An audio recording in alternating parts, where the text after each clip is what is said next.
So Australia have wrapped up the second T20I against Pakistan as well and also have wrapped up the series. तो अगर second T20 की बात करें हम Pakistan versus Australia के, तो I think it was an embarrassing performance from team Pakistan. सबसे पहले तो जो स्टार्ट लिया था बॉलर्स ने 3.1 ओवर्स में 50 करवा देना सामने वाली टीम को, आई थिंक ये शो करता है कि how unsuccessful you are as a team. अगर हम बॉलिंग की बात करें, देन बैटिंग पर सबसे पहले अगर बात कर ली जाए तो आई थिंक पाकिस्तान की T20 की अगर बैटिंग आप देखो तो फुल मेंबर्स में से one of the worst batting approaches देखने को मिलेंगी हमें।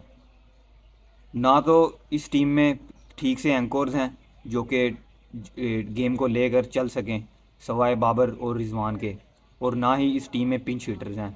मतलब आप ना तो आप 3 में हो और ना ही 13 में हो। आप अगर आप बाबर और रिजवान के अलावा बात करें तो कौन से ऐसे प्लेयर्स हैं जो कि एंकोर भी हैं और साथ साथ पावरफुल हिटिंग भी कर सकें?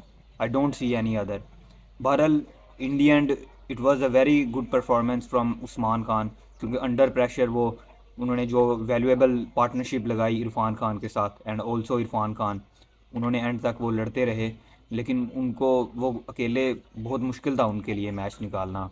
3 ओवर्स में 40 रन करना is not an easy task when you are playing in SCG, जहाँ पर एक साइड बहुत बड़ी है बाउंड्री की। और उस्मान खान की अगर हम बात करें तो उन्होंने बहुत आई थिंक सेंसिबली बैटिंग की अगेंस्ट स्पिन, अगेंस्ट पेस।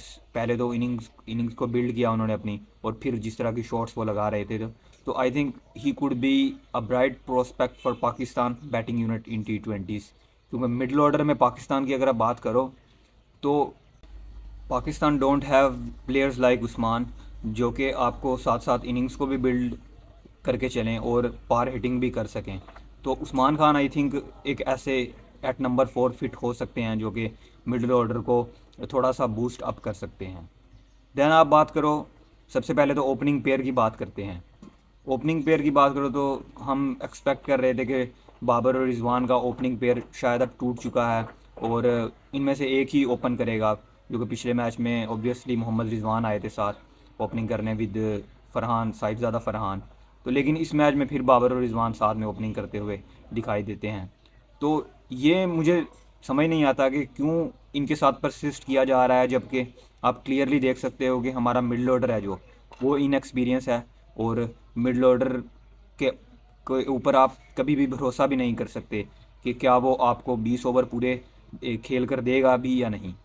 तो टीम के लिए ये more than Babar and Rizwan, उनकी तो आप बाबर बात छोड़ दो, चलो एक साइड पर रखते हैं आप, लेकिन उनसे ज़्यादा जो इम्पोर्टेंस है उनमें से एक के बीच में खेलने की, और उनमें से भी अगर आप बात करो ज़्यादा कौन बेहतर रहेंगे नंबर 3 पर बैटिंग जिनको करवाई जाए, तो वो मोहम्मद रिजवान होने वाले हैं आई थिंक।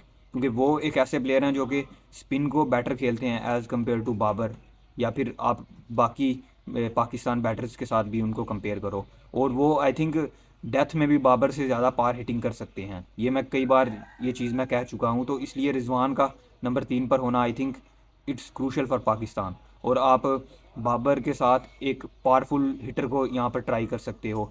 वो साहिबजादा फरहान भी एक, शायद वो इतने पिंच हिटर ना हो, बट एक अग्रेसर के तौर पर आप उनको कह सकते हो कि आप अग्रेसिवली जाकर खेलिए। नहीं तो आगे आप बात करो तो वो साइम अयूब भी हो सकते हैं। Yes, he is been failed a lot of times for Pakistan in T20 cricket, but फिर भी आप उनको ट्राई कर सकते हो। जब आपके लिए बाकी चीज़ें नहीं काम कर रही तो फिर आप उनके साथ भी परसिस्ट कर सकते हो। Fakhar Zaman I think could be the best option. अगर बाबर और रिजवान साथ में ओपन नहीं कर रहे तो उनमें से एक के साथ Fakhar Zaman should be the man who should open with Babar. तो ये प्रॉब्लम्स हैं पाकिस्तान के लिए। देन आप बात करें आगा सलमान की, तो मुझे ये समझ नहीं आई कि क्या रोल था उनका इस T20 टीम में एज ए वाइस कैप्टन होना। मतलब ही इज़ अ फाइन प्लेयर।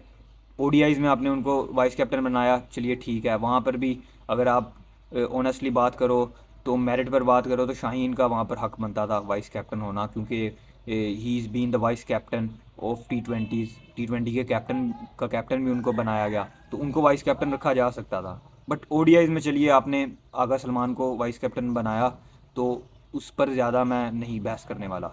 लेकिन T20s में एक ऐसा प्लेयर जो कि अभी राइट जो ऑस्ट्रेलिया के अगेंस्ट पहला T20 था उसमें वो डेब्यू कर रहे थे 7 ओवर गेम में।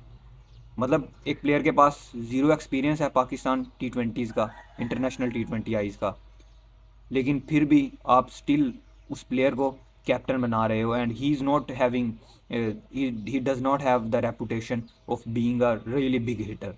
मतलब ऐसा भी नहीं कि पीछे से बहुत रेपुटेशन लेकर आए हों एक स्ट्रॉन्ग स्ट्राइकर के, मिडल ऑर्डर में खेल रहे हैं और वो, और he is not a big hitter. He is a busy player, but you can't afford too many busy players in middle order. तो अभी के लिए तो मुझे लगता है कि आगा सलमान की नंबर 5 पर मुझे नहीं लगता कि इस पाकिस्तान T20I में जगह बनती है, क्योंकि ऑलरेडी आपके पास बाबर आजम, रिजवान एंकोर के तौर पर प्लेयर्स हैं। पहले ही आप पार हिटर्स को लेक कर रहे हो और आप स्टिल आपने एक ऐसे प्लेयर को वाइस कैप्टन बना दिया, ना आप उसको ड्रॉप कर सकते हो आप, और ना ही वो आपके लिए कोई आई थिंक वैल्यू भी रखते हैं। तो 5 नंबर पर आई थिंक आप हसीबुल्ला को ट्राई कर सकते हो, या फिर आप, मुझे लगता है कि आज़म खान को जो मौके दिए उसमें थोड़े से ज़्यादा उनको चांसेस दिए जा सकते थे, क्योंकि उनको इतने मौके नहीं दिए गए जितने कि साइम अयूब को हमने देखा कि जितने चांसेस उनको प्रोवाइड किए गए थे।